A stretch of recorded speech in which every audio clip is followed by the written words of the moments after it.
श्री शिवाय नमस्तुभ्यम। हर हर महादेव। दोस्तों, मैं पायल सैनी अपने यूट्यूब चैनल व्रत त्योहार उपाय में आपका स्वागत करती हूँ। पूज्य गुरु जी के श्रीमुख से पावागढ़ में कंजरी गांव के राम मंदिर में 7 दिन की श्री राम शिव महापुराण कथा चल रही है। आज पावागढ़ में हो रही शिव महापुराण कथा का 6वां दिन था।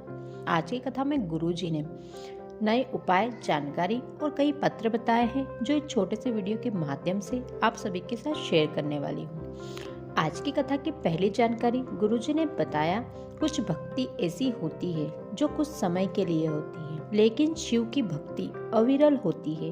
शिव की भक्ति वो होती है जिसमें छल ना हो, कपट ना हो और ना ही किसी दूसरे में बुराई देखी जाए। आज की कथा की अगली जानकारी, जिस प्रकार दाल और सब्जी की बिना धुली हुई चम्मच अचार के डिब्बे में नहीं डालते क्योंकि उससे अचार खराब हो जाता है, उसी प्रकार काम, क्रोध और वासना से भरे हुए मन में भगवान की भक्ति नहीं होती है। ऐसी भक्ति भगवान स्वीकार नहीं करते हैं। आज की कथा का पहला पत्र हंसा जी ने दाहोद से लिखा है। वे लिखती हैं, गुरुजी, कोरोना में मेरी सास की तबीयत बहुत ज्यादा खराब हो गई थी और उनकी आवाज भी उस तबीयत खराब होने में चली गई थी। वो बोल नहीं पाते थे, बेड रेस्ट पे थे। उनको नली के द्वारा लिक्विड दिया जाता था। वो खाना भी नहीं खाती थी। डॉक्टर ने उन्हें घर ले जाकर सेवा करने को कह दिया था। हम उन्हें घर लेकर आ गए और उनकी सेवा में लग गए। फिर एक बार आपकी कथा सुनी। उसके बाद 1 लोटा जल मैं रोज शिव जी को चढ़ाती और 1 बेलपत्र चढ़ाती। जल झेलकर लाती और 1 चढ़ी हुई बेलपत्र भी लेकर आती और मेरी सास के पास रखती और झेला हुआ जल उन्हें होठों पर लगाकर पिला देती। और बाबा की कृपा से धीरे धीरे मेरी सास की तबीयत में सुधार होने लगा। उनकी जो आवाज चली गई थी वो वापस आ गई और वह खुद के हाथ से खाना चालू कर दिया है। हम बाबा को यहाँ धूप लगाने के लिए आए हैं। आज की कथा का दूसरा पत्र केसर जी ने वडोदरा से लिखा है। वे लिखती हैं, गुरुजी, मेरे कमर में गठान हो गई थी। मेरे आधे शरीर ने काम करना बंद कर दिया था। डॉक्टर को दिखाया तो डॉक्टर ने ऑपरेशन की बोल दिया। मेरी हालत बहुत खराब हो गई थी। तब किसी ने हमें आपकी कथा सुनने की बोला। फिर हमने कथा सुनना चालू किया। उसके बाद 1 लोटा जल कुंदकेश्वर महादेव का नाम लेकर शिव जी को चढ़ाती और जल झेलकर और 1 चढ़ी हुई बेलपत्र लेकर कुंदकेश्वर महादेव के नाम से पूरा दिन उस जल में से थोड़ा थोड़ा जल में रोज पीने लगी और 1 चढ़ी हुई बेलपत्र जो लेकर आती वो भी खा लेती। जब दूसरी बार जांच करवाई तो उसमें गठान गल चुकी थी। हम यहाँ कथा में बाबा को धूप लगाने के लिए आए हैं। आज की कथा की अगली जानकारी, भगवान को पाने का तरीका केवल निर्मल मन, निर्मल भजन और निर्मल भावना है और हमारी भगवान के प्रति दृढ़ता है। आज की कथा की अगली जानकारी, कई लोग कहते हैं भगवान राम ने अपने पैर का स्पर्श करवाकर माता अहिल्या को पत्थर से नारी बनाया था, लेकिन गुरुजी ने आज हमें बताया है कि भगवान राम कभी किसी नारी को पैर का स्पर्श कर ही नहीं सकते, बल्कि उस समय भगवान राम ने जब अपने पैर को थोड़ा उठाया तो पवन देव को इशारा किया कि वे हवा के रूप में श्री राम के चरणों के नीचे से होकर अपने साथ राम जी के चरणों की रज को उड़ाकर माँ अहिल्या को स्पर्श करवाएं। फिर पवन देव ने ऐसा ही किया और माँ अहिल्या को पत्थर से नारी के रूप में लाया।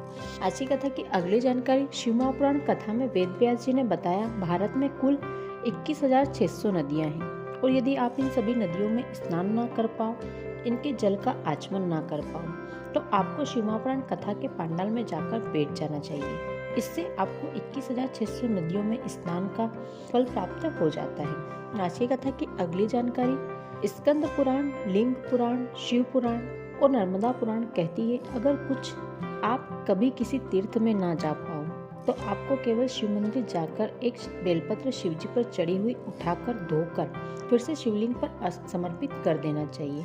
तो आपको सभी तीर्थ के दर्शन का फल मिल जाता है। यदि आपके पास 1 लोटा जल नहीं है, बेलपत्र नहीं है, चंदन नहीं है, कुछ भी नहीं है, तो केवल शिव मंदिर में जाकर बैठकर 3 बार ताली बजाकर बम बम भोले बोल देना चाहिए। आज की कथा की अगली जानकारी, आपको मंत्र नहीं आता, विद्या नहीं आती, साधना नहीं आती, तप करना नहीं आता, आप घंटों तक बैठकर तप साधना नहीं कर सकते, तो आपको केवल 1 लोटा जल शिवलिंग पर चढ़ा देना चाहिए।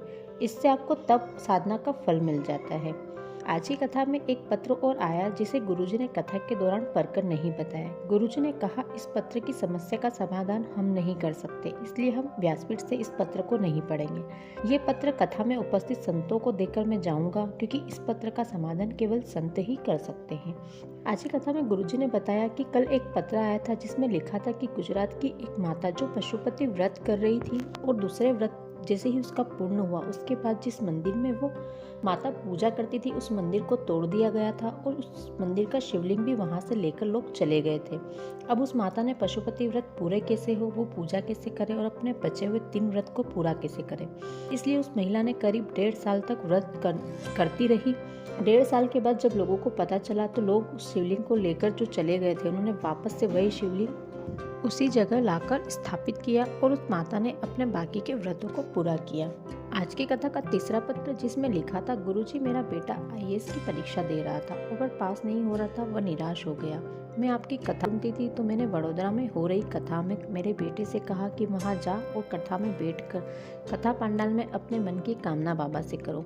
और उसके बाद मेरे बेटे ने पशुपति व्रत भी किए और गुरुजी वडोदरा की कथा के बाद मेरे बेटे ने IAS की एग्जाम को क्लियर कर लिया।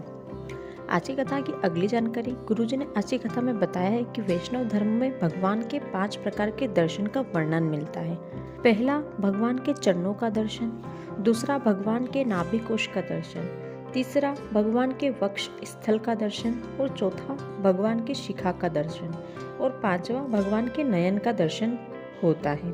आज की कथा की अगली जानकारी, यदि आपके जीवन में बहुत अधिक कष्ट चल रहे हैं, आप सब तरफ से हार गए हैं और आपको किसी के पास नहीं जाना है, दुनिया के सामने अपने दुख को नहीं कहना है, किसी बाबा के चक्कर में पड़कर बेर बबूती के चक्कर में ना पड़े, आप एक लोटा जल लें, शिव मंदिर जाएं और शिवलिंग पर एक लोटा जल चढ़ाएं। फिर कुछ देर मंदिर में बैठकर महादेव के शिवलिंग को निहारें। बाबा आपके सारे दुखों को हर लेंगे।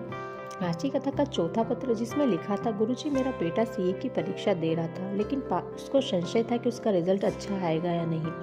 तो मैं आपकी कथा सुनती थी। मैंने जब वडोदरा में कथा हो रही थी तो मैंने मेरे बेटे से कहा कि तू वहाँ कथा में जा और जो सेवा तुझे करने के लिए मिल जाए वो सेवा तुम कथा में देख जाओ और देव वहाँ पर। उसके बाद कथा में बैठकर अपने बाबा से मन की कामना कह देना।